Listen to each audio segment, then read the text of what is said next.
अब गोकर्ण जी ने बड़ा सुंदर बात कही। देहे स्थिमां सरुधिरे विमतिं त्यजत्वं जाया सुतादिषु सदा ममतां विमुञ्च पश्यानिशं जगदिदं क्षणभङ्गुनिष्ठम्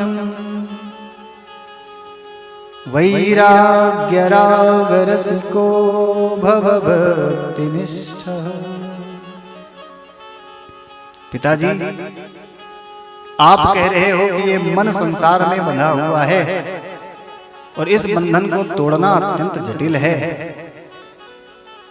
इसलिए पिताजी, पहले तो इस बंधन को समझो। बंधन मुक्त व्यक्ति तभी हो सकता है जब वो बंधन से भली भांति परिचित हो।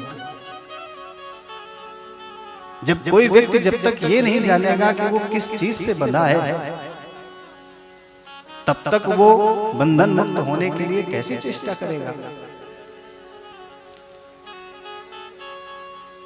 तो पिताजी, इस सृष्टि का प्रत्येक जीव दो रस्सियों से बंधा हुआ है। और वो रस्सियां क्या हैं? एक है अहमता और एक है ममता। प्रत्येक जीव संसार में दो ही रस्सियों से बंधा हुआ है, एक है अहमता और एक है ममता। मनुष्य स्वयं को देह मानता है। जब भी कोई अपने बारे में बात करता है, हम आप सब लोग जब अपने बारे में बात करते हैं तो हमारा इशारा किस ओर होता है? हमारा इशारा होता है शरीर।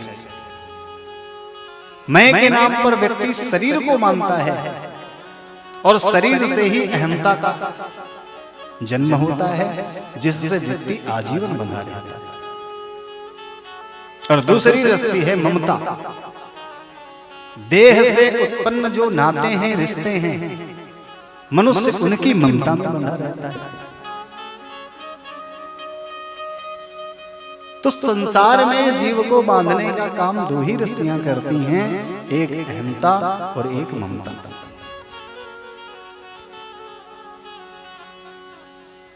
व्यक्ति स्वयं को देह समझता है और ये देह कैसी है?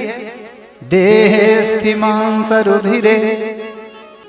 अस्थि मांस और रुधिर से निर्मित इस देह को व्यक्ति स्वयं माने हुए बैठे हैं और इसी देह से उसके अंदर अहमता है। मैं कौन? ये शरीर। और इसी शरीर से उत्पन्न जो नाते हैं, पिता पुत्र, स्त्री, भाई बहन इत्यादि, इन नातों को वो अपना मानता है। मैं यानी शरीर, मेरा यानी इस शरीर के नाते, मेरे पिताजी, मेरा पुत्र, मेरी पत्नी।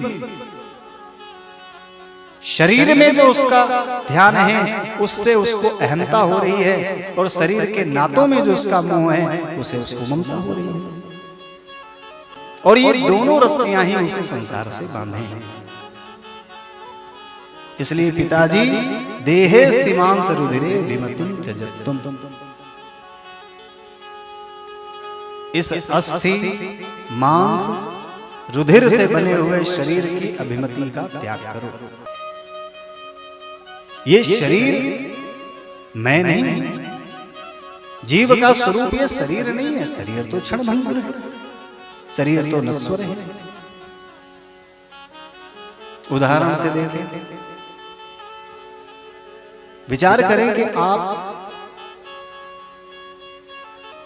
किसी यात्रा करने के लिए किसी अन्य नगर में आप गए हैं और वहां जाकर के ठहरने के लिए आपने होटल में एक कमरा बुक करवाया। बड़ा सुंदर कमरा है,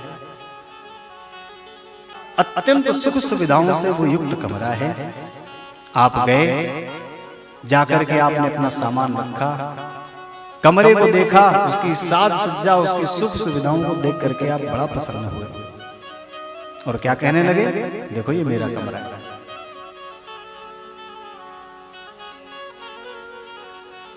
प्रेम से आप वहां रहने लगे, लेकिन क्या आपका कमरा कह देने से वो कमरा आपका हो गया? अरे वो कमरा आपको दिया गया है ताकि आप जब तक वहां रुके आनंद के साथ वहां पर आप निवास कर सकें, और निश्चित समयावधि बीतने के बाद जब आप जाएंगे तो वो कमरा आपको खाली भी करना होगा। अब विचार करें कि आप गए वहां ठहरने, कमरे की सुंदरता से प्रसन्न होकर के आपने उस कमरे को अपना मान लिया, और जितने समय के लिए आपने कमरा बुक किया था वो समय बीत गया, और अब आप कमरा छोड़ने के लिए तैयार नहीं,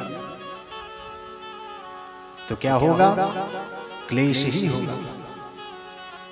कमरा किसी और का है, उसने एक निश्चित समयावधि के लिए आपको दिया था, उसके बाद भी यदि आप उस पर अधिकार दिखाएंगे तो कमरे का जो मालिक है धक्का मार के आपको बाहर से निकाल देगा। उसी प्रकार ये शरीर है, पंचभूत तत्वों से मिलकर के बना ये शरीर हमें परमात्मा द्वारा इसलिए प्रदान किया गया है कि जीवन में हम अपने परम लक्ष्य की ओर अग्रसर हो सके, जीव को उसके परम लक्ष्य की प्राप्ति में सहायता करने के लिए ये शरीर दिया जाता है। और परम लक्ष्य क्या है? तस्मात् केनापि पायेन मनः कृष्णे निवेशयेत्। जीव का मन उस पर ब्रह्म, उस परम सत्ता के चरणों में विलीन हो जाए, लीन हो जाए, यही तो उसका परम लक्ष्य है। हम आप सबको ये मानव जीवन क्यों मिला, मानव शरीर क्यों दिया गया? भगवान की भक्ति और मुक्ति के साधन इसी शरीर से संभव है। प्रत्येक व्यक्ति को ये शरीर इसलिए दिया गया कि वो जाकर के अपने इस पुनर्जननम पुनर्मरणम के चक्र को तोड़ सके, अपनी मुक्ति सुनिश्चित कर सके, और जहां से वो आया है उसी सत्ता में विलीन हो सके। बड़ा सुंदर कमरा ये शरीर हमको दिया गया, और एक निश्चित समयावधि के लिए दिया गया है। किंतु हम क्या करते हैं? इसकी सुख सुविधाओं में इतना डूबे हुए हैं, इतना मगन हैं कि हम अपने परम लक्ष्य को भूल गए। जिस कारण हमको ये शरीर दिया गया वो कारण ही हमने इस शरीर में पढ़ करके भुला दिया, तो हुआ क्या? समय तो निश्चित है, आयु तो निश्चित है, आयु के समाप्त होते ही होटल का मालिक काल आकर के दरवाजे पर खड़ा होता है, और तब हमें होश आता है कि अरे ये तो हमें किसी और कार्य के लिए दिया गया था, और वो कार्य तो हमने किया नहीं। तो ये शरीर हमको संसार में इसीलिए दिया गया ताकि हमारे जीवन की यात्रा सुगम हो सके। ये शरीर मिला तो इस शरीर के नाते भी बने। जिससे ये शरीर मिला हमारे माता पिता, इसी शरीर से हमारे भाई बहन, हमारी पत्नी, हमारे पुत्र सब जुड़ गए, और हम इन्हीं रिश्ते नातों में इतना डूब के रह गए कि जो अपना परम लक्ष्य था वो नहीं किया। कैसे? विचार करें, आपके मन में इच्छा उठी कि चलो चल करके फला नगर को या फला तीर्थ को घूम के आते हैं। मन में संकल्प करके आप चल पड़े, रास्ते रास्ते जा रहे हैं, अचानक मार्ग में एक बड़ा सुंदर मेला लगा हुआ आपको दिखाई पड़ा। मन में हुआ कि चलो अभी जहां जाना है वो पास ही में है, भी समय है, समय से पहुंच सकते हैं, चलो बीच में थोड़ा सा मेला देख लिया जाए। अब आपने अपना मार्ग छोड़ करके मेले के अंदर जैसे ही प्रविष्ट हुए, अब मेले में तरह तरह की प्रदर्शनियों को देख करके, तरह तरह की वस्तुओं को देख करके आप इतना आनंदित हो गए कि देखते ही चले जा रहे। वहां के प्रदर्शन, वहां के आकर्षण में फंस करके आप मेले घूमते रहे और आप भूल गए कि आपको कहीं जाना है। होश तब आया जब रात हो गई। बाहर निकल कर देखा तो न रास्ता दिखाई पड़ रहा है न कुछ समझ में आ रहा। इसी को तो कहते हैं आए थे हरिभजन को उठन लगे कपास। तो क्या करने जा रहे थे और मार्ग के सुंदरता में पड़ करके आप अपना परम लक्ष्य भूल गए और उसी में टकते रह गए। उसी प्रकार ये हमारा शरीर है।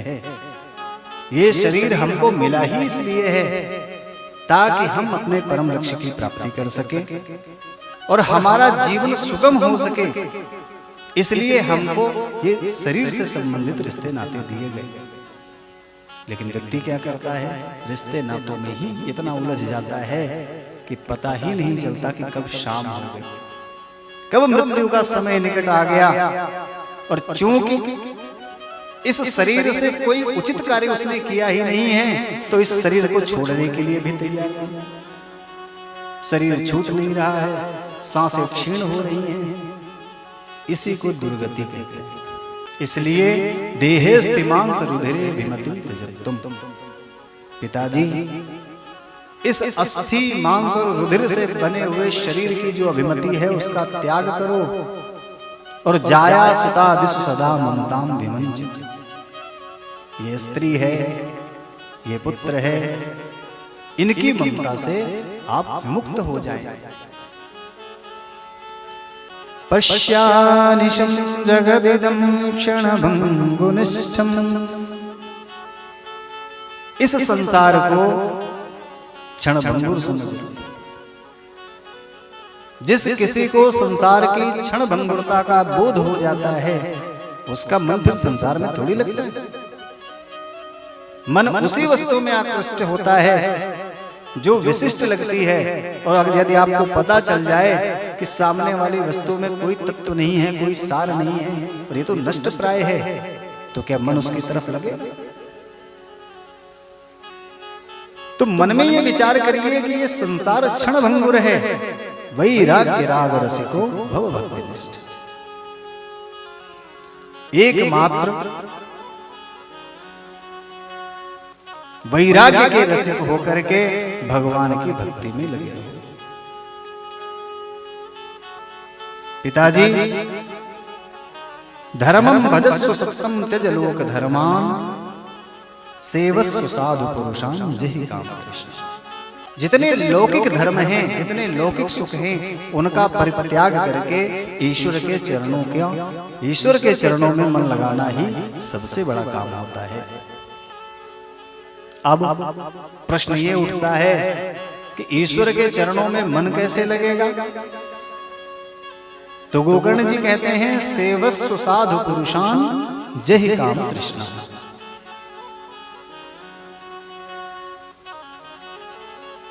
मन में भक्ति का संचार करने के लिए मन को प्रभु के चरणों में लगाने की पहली सीढ़ी है साधु पुरुषों की सेवा। साधु पुरुषों की सेवा क्यों? क्योंकि व्यक्ति संगति का असर हमारे जीवन में अत्यंत विशिष्ट होता है। जैसी संगति होती है व्यक्ति की वैसे ही मति बनती है। एक शुद्ध व्यक्ति शराबी के साथ यदि उठने बैठने लगे लंबे समय तक तो वो भी शराबी बन जाता है। जुआरी के साथ रहने वाला व्यक्ति जुए में उसको दिलचस्पी होने लगती है। उसी प्रकार व्यक्ति जब साधुओं की संगति करता है उनके आचरणों को, उनकी भक्ति को देख करके उसके मन में भी कभी न कभी भक्ति प्रकट हो जाती है। संत लोग बड़ी सुंदर वाणी से भगवान नाम संकीर्तन करते हैं, भाव में भर भर के प्रभु के गुणानुवाद गाते हैं, तो उनको सुन सुन करके उनके साथ रहने वाले व्यक्ति का हृदय भी भक्ति से परिपूर्ण होने लगता है। और जैसे ही व्यक्ति के हृदय में भक्ति का प्रकटन हुआ तो उसी के पुत्र हैं ज्ञान और वैराग्य, वो भी पीछे से चले जाते हैं। और जब भक्ति ज्ञान वैराग्य तीनों व्यक्ति के हृदय में हो जाते हैं तो फिर उसकी सद्गति तो हो ही जाती है ना। इसलिए सेवस्व साधु पुरुषान जहि काम कृष्ण, कामादिक विकारों को छोड़ करके साधुओं की सेवा करिए। अन्यस्य दोष गुण चिंतन माशु मत्वा। पिताजी, व्यक्ति को साधना के क्रम में व्यक्ति को एक और बात अत्यंत ध्यान देने योग्य है, और वो क्या है? अन्यस्य दोष गुण चिंतन माशु मत्वा। अपनी गति सुधारने में लगा हुआ व्यक्ति, उसे चाहिए कि जल्दी से जल्दी वो दूसरों के गुण और दोष दोनों पर ही विचार करना छोड़ दे। अच्छा, कहा जाता है कि दूसरों की गलतियां मत देखिए, दूसरों के दोष मत देखिए, वो तो ठीक है, किंतु अन्यस्य दोष गुण चिंतनमाशु मुक्त्वा। यहां पर गुण भी छोड़ने के लिए कहा गया है कि गुण भी मत देखो, दोष भी मत देखो। क्यों? क्योंकि यदि आप किसी के दोष देखोगे तो उससे घृणा होगी, घृणा होगी, वो भी तो आपको संसार से बांधेगा, वो भी तो आप उस व्यक्ति के बारे में सोचने के लिए विवश करेगी। आप जितनी उससे घृणा करोगे उतना उसका चिंतन होगा, और गुण देखोगे तो उसके प्रति अनुराग होगा, उसके प्रति मन में प्रेम होगा।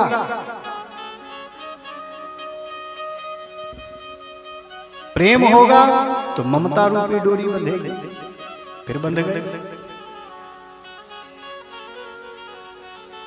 तो साधक को चाहिए कि वो दूसरों के न गुणों पर दृष्टि डाले न दोष पर दृष्टि डाले।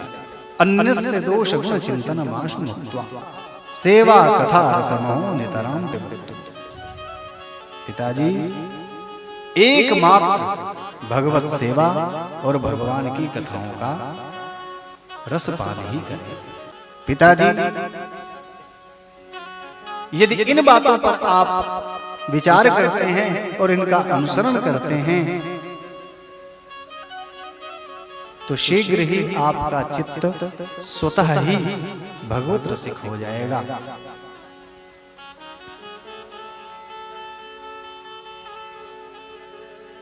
आत्मदेव जी ने बड़े ध्यान से अपने पुत्र की बात सुनी। एवं सुतोक्ति वशतोपि गृहं विहाय यातो वनं स्थिरमतिर्गत षष्टिवर्षः युक्तो हरेरनुदिनं परिचर्ययासौ श्रीकृष्णमापनियतं दशमस्य पाठः। गोकर्ण जी के द्वारा कहे गए एक एक शब्द भली भांति आत्मदेव जी की बुद्धि में बैठ गए